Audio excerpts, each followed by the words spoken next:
SER Podcast.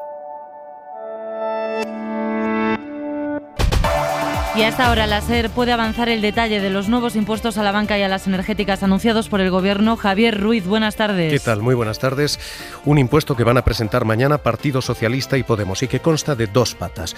Primero, el impuesto en sí no va a gravar beneficios empresariales, sino que va a gravar tres cuestiones: márgenes, intereses y comisiones bancarias.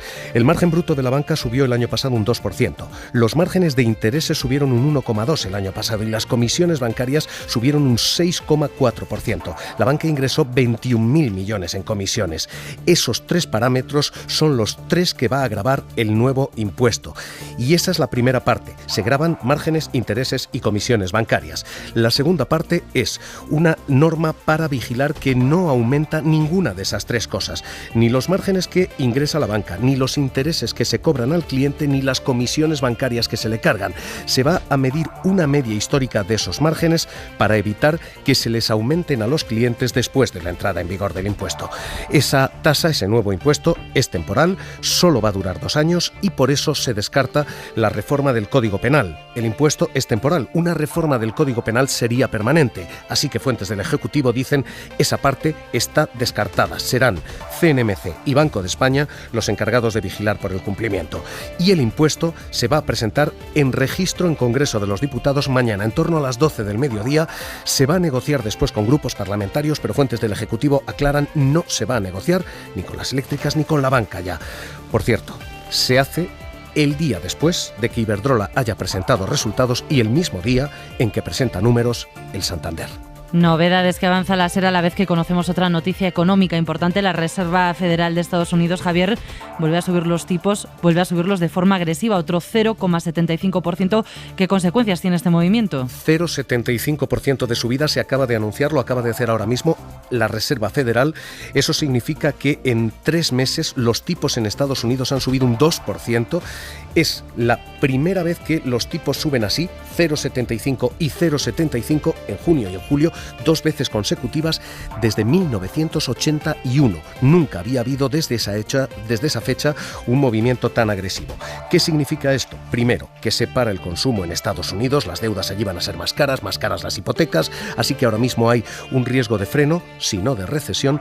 Y segundo, que si se para la locomotora del planeta, se puedan parar los demás vagones. Esto es lo que ha de aclarar ahora la FED, que comparece en 28 minutos. Es lo último de esta tarde que nos deja también la primera reacción de Pedro Sánchez, del presidente del Gobierno y secretario general del PSOE, a la condena confirmada por el Supremo de 6 años de cárcel y 9 de inhabilitación respectivamente para José Antonio Griñán y Manuel Chávez por el caso de los ERE. El señor Chávez y el señor Griñán dimitieron de sus responsabilidades políticas hace más de un lustro. Es más, que ya no solamente no hayan sido condenados, ni tan siquiera han sido acusados de haberse lucrado, ni haberse llevado un céntimo de euro, ni por supuesto haber financiado irregularmente a organizaciones políticas. Por tanto, no hubo enriquecimiento personal, tampoco hubo financiación de partidos políticos, y lo que sí que hubo fueron dimisiones hace más de un lustro asumiendo sus responsabilidades políticas. Sánchez de visita oficial en Polonia y que no ha estado, como tampoco el presidente aragonés, en la mesa de diálogo entre el Gobierno y la Generalitat, que ha alcanzado hoy los primeros acuerdos desde que se inició. Por un lado, iniciativas para la defensa del catalán y por otro, la voluntad de las dos partes de desjudicializar el conflicto independentista. El tiempo, Luismi Pérez, buenas tardes. Buenas tardes. A lo largo de las próximas horas se va a descansar mejor en gran parte del país, no en Canarias, ni en Andalucía, ni en la costa mediterránea, donde todavía la noche se presenta muy bochornosa, pero sí en el interior del país y sobre todo hacia el norte. Mañana tendremos algunas tormentas que, cuidado, entre el este de Aragón, el norte de la Comunidad Valenciana y Cataluña, van a acabar descargando con bastante intensidad. En el resto del país, más bien pocas nubes, y por lo que respecta a la temperatura, mañana empieza a bajar en Canarias, por tanto el calor sofocante ya se va desinflando, y también la temperatura va a bajar en el nordeste del país, en Andalucía, en Extremadura, todavía mañana de 35 a 40 grados. Ahí media hora 25 deportes. Jesús Gallego, buenas tardes. Buenas tardes. El Sevilla y el Barcelona están a punto de cerrar el traspaso del francés Koundé al equipo catalán. En torno a 60 millones de euros pagará el Barça al Sevilla para hacerse con el defensa central Koundé. Repito, la operación a punto de cerrarse. Luego repasamos los amistosos de pretemporada. El Barça empató ayer a 2 con la Juventus, el Real Madrid empató también a 2 con el América y se está jugando el primer partido de pretemporada del Atlético de Madrid, que le está ganando al descanso 3-0 al Numancia. Pero la noticia esperanzadora de la tarde nos la deja de nuevo la ciencia. El Hospital Clínic de Barcelona ha descubierto el mecanismo por el que una paciente, una mujer española, lleva más de 15 años controlando el virus del VIH sin tomar medicación, con una carga viral indetectable. Según los investigadores, esto abre la vía para que los pacientes convivan con el virus sin medicación y sin riesgo de desarrollar el SIDA. Barcelona, Nuria Bolladas. La paciente de Barcelona ha conseguido lo que médicamente se denomina una curación funcional, es decir, sin erradicar el virus del VIH, ha estado indetectable y sin riesgo de transmisión durante más de 15 años y se ha descubierto el porqué, gracias a 2 tipos de células de inmunidad natural que lo consiguen controlar por ellas mismas. Es un proceso distinto al de los pocos casos que hay en el mundo de pacientes que se han conseguido curar completamente. Esto requiere un trasplante de médula ósea derivado de otras enfermedades y es un proceso que no es replicable a gran escala, pero el hallazgo de los investigadores del Clínic podría serlo y este es el objetivo ahora. Que aunque no podemos curarlas, podemos obtener que durante muchos años, incluso décadas, pudieran estar sin tratamiento. Josep Mallolas es jefe de la unidad de VIH del Hospital Clínic. Pues con este buen sabor de boca empieza Hora 25. Y con el compromiso de que las discrepancias políticas entre el Gobierno y la Generalitat se resuelvan, pues eso, con política y no en los tribunales. Es lo que han acordado hoy el Ejecutivo y el Govern catalán como primer paso para dejar atrás los choques entre las dos administraciones, pero además esta tercera mesa de diálogo reunida hoy deja otro acuerdo y más concreto, una serie de iniciativas en defensa del catalán. Guillermo Lerma, buenas tardes. Buenas tardes, Marina, y esos son, según el Gobierno, los primeros frutos sobre materias específicas que se recogen de esa mesa de diálogo. Gobierno y Generalitat han firmado 2 acuerdos, uno para superar la judicialización de la política, que no contempla compromisos concretos. El Ejecutivo Central descarta por ahora abordar cambios en el delito de sedición, pero sí detalla una serie de principios que deben guiar la negociación, como por ejemplo que cualquier reforma legal que se pacte debe respetar el marco democrático y buscar la representatividad de la mayoría social de Cataluña, algo en lo que ponía el acento el ministro de la Presidencia, Félix Bolaños. Hoy abandonamos los monólogos y el intento de imponer al otro y abrazamos los acuerdos y el diálogo como forma de hacer política útil, como forma de hacer política que nuestros ciudadanos nos agradezcan. El segundo documento, sellado por las 2 delegaciones, recoge medidas para proteger e impulsar la lengua, aunque la mayor novedad que contempla es la defensa, el respaldo explícito que el Ejecutivo da a la ley educativa que el Parlamento aprobó en el mes de junio. Es un ejemplo, un muy buen ejemplo, de esos acuerdos transversales muy mayoritarios, muy amplios, que defendemos desde el Gobierno de España. Una ley que, en nuestra opinión, está perfectamente adecuada a la Constitución y al marco estatutario. También contempla ese acuerdo impulsar medidas para favorecer el uso del catalán en el Senado o en la Eurocámara. En la reunión no se ha tratado específicamente la reforma del delito de sedición, que es una de las exigencias de Esquerra. Los republicanos creen que hay una mayoría suficiente para llevarla a cabo cuando se haya acordado de qué manera.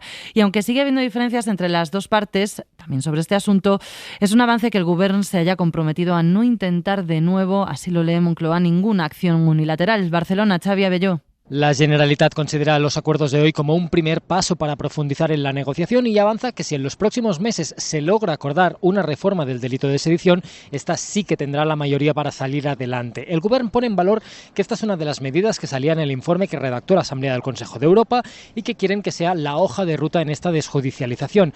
Es el paso previo necesario para avanzar, dicen, en la resolución del conflicto, aunque avisan que quedará pendiente la posibilidad de realizar un referéndum que seguiría teniendo cabida, según ellos, dentro de la democratización de las leyes que pretenden desarrollar. Que haya una homologación con otras legislaciones europeas en relación a estas cuestiones y en este sentido, en un marco democrático, se permite el derecho de autodeterminación. La delegación catalana también ha puesto en valor que el Gobierno dé cobertura a la ley aprobada en el Parlamento para blindar la inmersión lingüística y que haya atendido una reivindicación histórica como el uso del catalán en el Parlamento Europeo. Junts per Cat, socio del Gobierno, que no participa en la mesa, le ha pedido a Pere Aragonès que explique ya en el Parlamento la deriva que en su opinión ha tomado. Consideran que tendría que centrarse en conseguir la amnistía y el derecho de autodeterminación.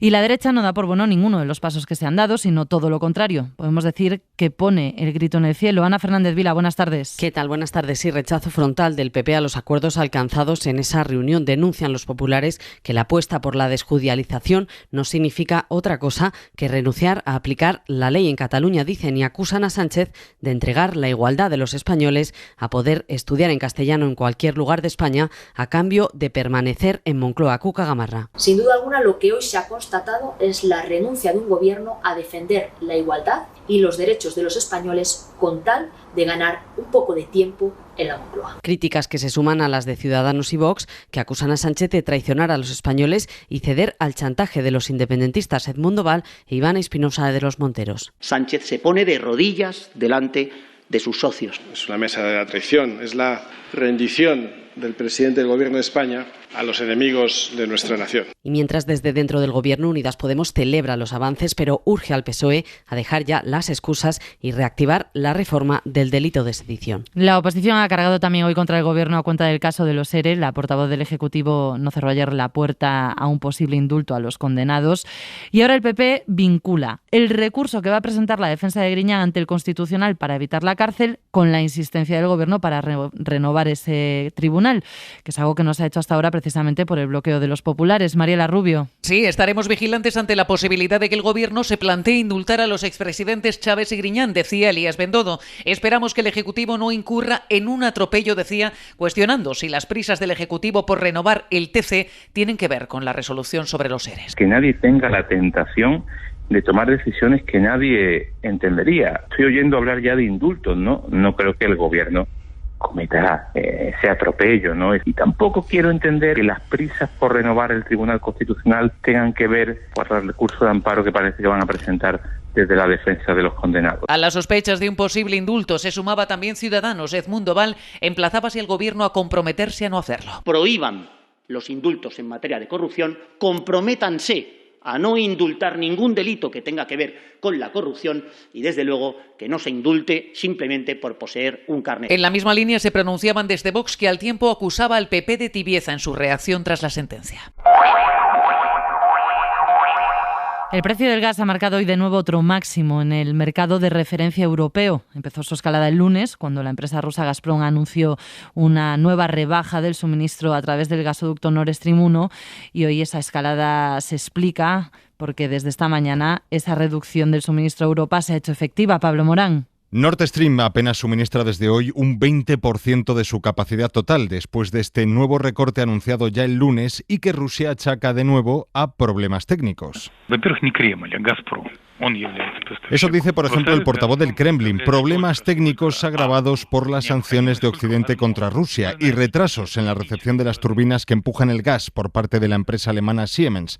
Esta firma y el gobierno germano han vuelto a desmentir hoy esos argumentos. Están convencidos de que Rusia está jugando con el tema energético y que Putin utiliza el gas como un arma de guerra más. Sea lo que sea, la reducción del suministro compromete la meta que se ha fijado Alemania para llenar sus reservas de gas antes de que llegue el frío. El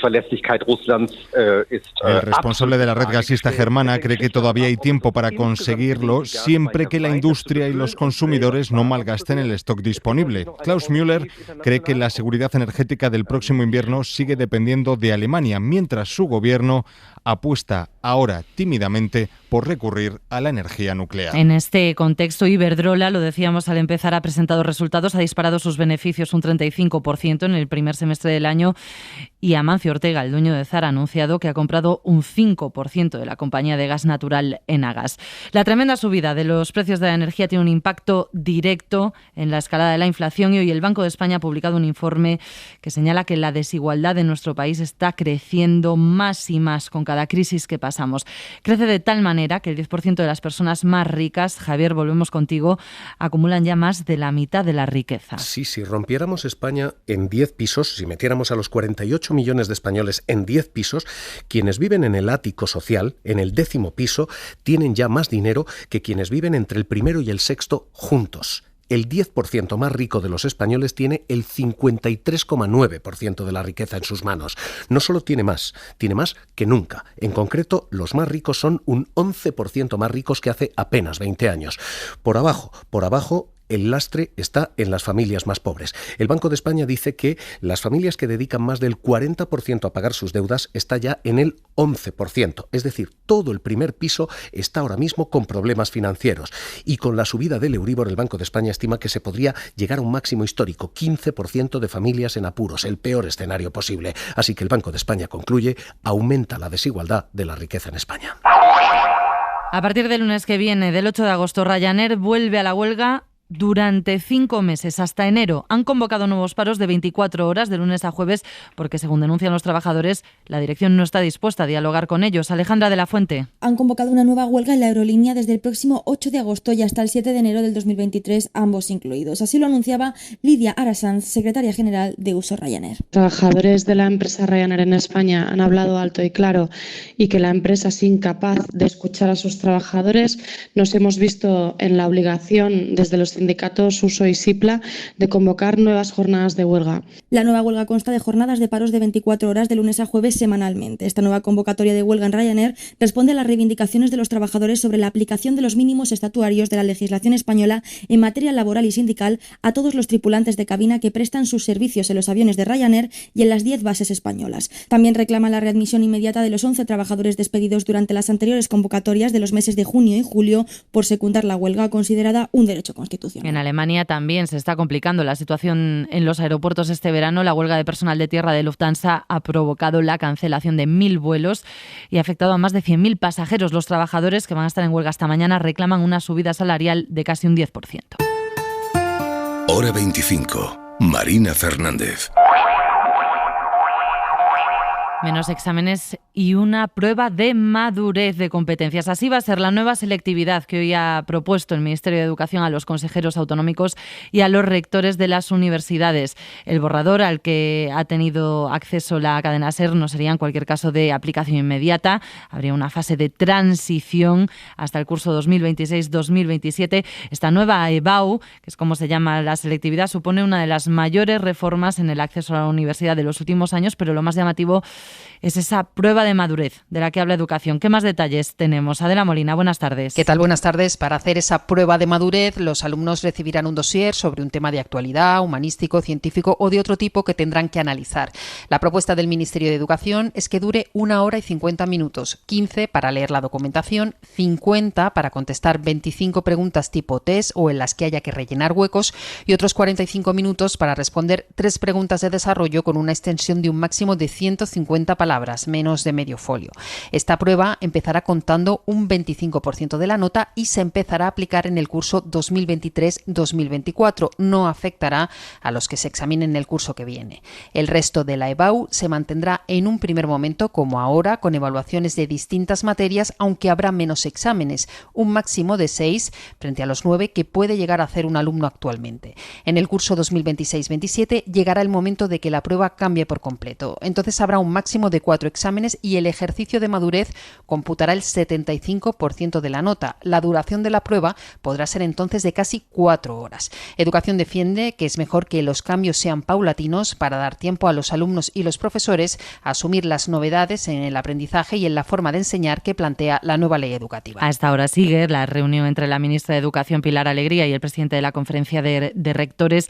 Antes se ha visto con los consejeros autonómicos. ¿Qué dicen las comunidades, Adela? Pues los consejeros del PP han criticado la propuesta y han reclamado una prueba única para el acceso a la universidad en toda España, algo que no implantaron cuando estuvieron en el gobierno. Como con la nueva ley, argumentan que la nueva selectividad bajará el nivel. Enrique Osorio es el consejero madrileño. Nos tememos que el texto que nos han dado a conocer hoy va exactamente en la dirección contraria, en la devaluación del esfuerzo y de la calidad del sistema educativo a la que hemos asistido en los decretos de currículos de las distintas etapas. Otras comunidades como Cantabria han lamentado que se dé de plazo a la comunidad educativa hasta la primera quincena de septiembre para hacer sus aportaciones, cuando van a estar centrados, dicen, en la aplicación de los currículos con el inicio de curso. Y en el País Vasco han lamentado que no haya habido más contacto previo para elaborar la propuesta. Sindicatos como Comisiones Obreras, en una primera valoración, aplauden que se reduzca el número de exámenes, pero piden garantías y que se especifique que la prueba seguirá valiendo para cualquier universidad. La ola de incendios que ha sacudido nuestro país nos deja una cifra hoy desoladora. Más del 38% de toda la superficie que se ha quemado en Europa en lo que llevamos de 2022 está en España. Lidia Ramón, buenas tardes. Buenas tardes. Una cifra, Marina, que se traduce en más de 226.000 hectáreas calcinadas por el fuego y que sigue aumentando por minutos conforme se desatan nuevos focos en nuestro país, según los datos que recoge el Sistema Europeo de Información sobre Incendios Forestales. España, como decíamos, es el país con más superficie arrasada, seguida de Rumanía, con más de 150.000 hectáreas, Portugal, con 52.000, o Francia, con 42.000. Lo de nuestro país es la peor ola de incendios que se recoge en su serie histórica. Hasta ahora, lo peor se registró en 2012 con más de 189.000 hectáreas arrasadas. El viento y la bajada de las temperaturas está hoy favoreciendo las labores de extinción. En las últimas 2 semanas, lo peor se ha registrado en el incendio del Osacio, en Zamora, que ardía así hace unos días. Ahora se mantiene en nivel 1 al haberse reactivado una de las zonas. Allí murieron 2 personas y más de 36.000 hectáreas han quedado devoradas por el fuego. El incendio de Quintanilla de Cocos, en Burgos, también se mantiene en nivel 1 y se espera que hoy pueda rebajarse a nivel 0, lo que implica que deje de ser peligroso para las personas. Y de Calles, en Valencia, el incendio ha quedado estabilizado esta misma tarde después de quemar más de 220 hectáreas. Hoy está contando la SER en Madrid que Comisiones Obreras ha presentado decenas de denuncias en la Inspección de Trabajo por incumplimientos en el sector de la construcción a la hora de proteger a los trabajadores del calor. Y la mayor parte de los incumplimientos se dan en obras para las administraciones públicas, y eso que desde hace 3 años en los convenios se tiene que aplicar la jornada continua para evitar las altas temperaturas y los golpes de calor que pueden provocar. Radio Madrid, Elena Jiménez. De momento ya han presentado 32. En Comisiones Obreras se han encontrado con que la mayor parte de las denuncias son en obras para las administraciones públicas, como colegios, hospitales, trabajos en la estación de Chamartín o la operación asfalto de la ciudad de Madrid.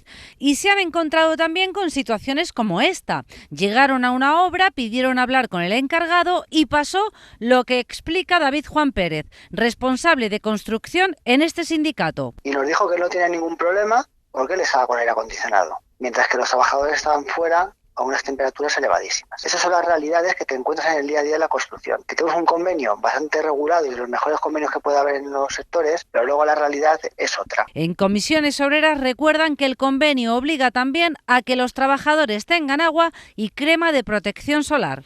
Abogados y sindicatos policiales denuncian las condiciones en las que se ha acogido temporalmente a personas migrantes llegadas en las últimas horas a la costa de Murcia.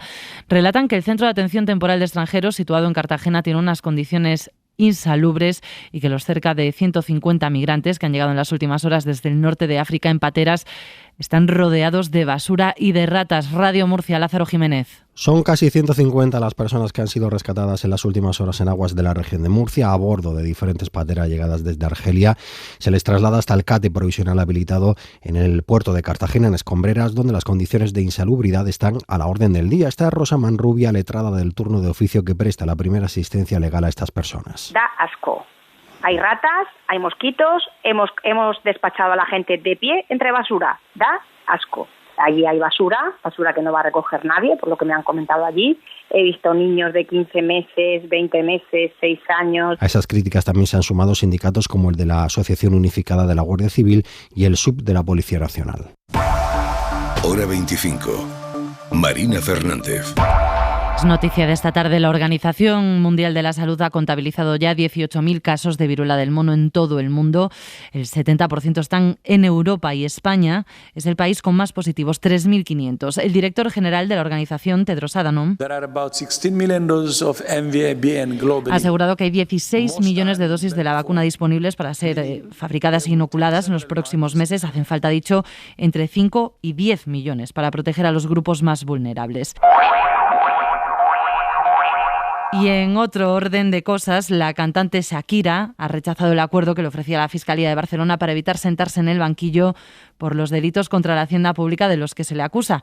Así que finalmente Shakira irá a juicio. Barcelona, Marc Segués. La Fiscalía de Barcelona le acusa de haber defraudado 14,5 millones de euros entre 2012 y 2014, pero como la cantante colombiana reitera su inocencia, no pactará e irá a juicio. En la querella interpuesta por la Fiscalía se le imputan 6 delitos que pueden suponer pena de cárcel abultada. Shakira y su equipo consideran que es un atropello total de sus derechos, ya que el artista recuerda que ya pagó 17 millones de euros a la agencia tributaria, la suma presuntamente defraudada más los intereses, y que desde hace muchos años no existe ninguna deuda pendiente con Hacienda. Cabe recordar que pese a que acusación y defensa no han alcanzado un acuerdo, la cantante aún podría pactar con la Fiscalía hasta el mismo día del juicio. Avalanchas, peleas, crisis de ansiedad y exceso de aforo. Es lo que se vivió anoche en Málaga, en Torre del Mar, entre los asistentes del concierto del rapero Morad. Imágenes impactantes con jóvenes trepando por la caseta donde estaba el escenario para poder entrar. El caos terminó provocando la suspensión del concierto. Redacción en Andalucía, José Luis García. Avalanchas, peleas, agresiones, ataques de ansiedad. El informe de la policía sobre lo ocurrido en el concierto de Morad, con el que se cerró anoche la Feria de Torre del Mar, es demoledor. Los servicios sanitarios tuvieron que atender a unas 30 personas. El aforo, según la propia policía, se desbordó. Algunos espectadores se subieron a la estructura de la carpa en la que se estaba celebrando el concierto, una estructura que acabó cediendo y una joven cayó desde una altura de varios metros golpeándose la cabeza. Manuel García estaba trabajando en una de las barras que había instaladas en la caseta y que gestionaba la cofradía de la Resurrección Estrella de Vélez Málaga. Empezaron a subirse lo que es los altos de la carpa, pero justamente los altos de donde nosotros estábamos trabajando. Se desconectó la plancha. Me acuerdo yo que eché una bolsa de hielo en los altos por si aquello se venía abajo que nadie se quemara. Ya llegó un momento que desalojamos, porque ante todo estaban al lado de las personas, ¿no? Yo lo que temía que aquello se viniera abajo y aplastara a la gente que estábamos allí trabajando, la gente de mi cofradía. Entonces pues desalojamos todo aquello y a partir de ahí ya todo fue como una pesadilla. Al finalizar el concierto, que tuvo que suspender la propia policía, encontraron en el suelo del recinto bombonas de gas de la risa. Y terminamos en Murcia, donde acaba de empezar el primer concierto del Festival Internacional Cante de las Minas, la Catedral del Flamenco, que celebra este año su edición número 61. Empieza, como decimos, hoy y termina el día 6 de agosto en La Unión, en Murcia. Por allí van a pasar, entre otros, artistas como José Mercé o Reyes Carrasco. Radio Murcia, Paco Sánchez. El Festival Internacional del Cante de las Minas en La Unión ya está en marcha. Las actuaciones de Roncapino Chico, Paco Cepero o Rafael Ramírez, Desplante Masculino 2021, son algunas de las primeras actuaciones que pasarán por la Catedral del Cante. Pero esto no ha hecho nada más que empezar. Este sábado por el antiguo Mercado Público de La Unión pasarán las voces de Reyes Carrasco y José Mercé en la gala flamenca. El domingo Farruquito será el protagonista y así hasta el 6 de agosto, con otras actuaciones como las de Rosario la Tremendita o India Martínez.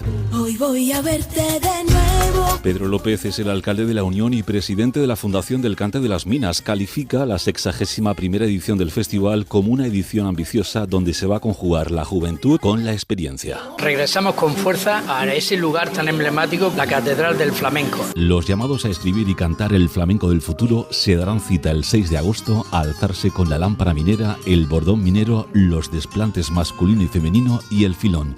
Todo envuelto en un cartel que este año ha sido diseñado por el cineasta Carlos Saura. Suscríbete a Hora 25. Todos los episodios y contenidos adicionales en la app de Cadena SER y en nuestros canales de Apple Podcast, Spotify, iVoox, Google Podcast y YouTube. Escúchanos en directo en la SER de lunes a viernes a las 8 de la tarde. Cadena SER. La radio.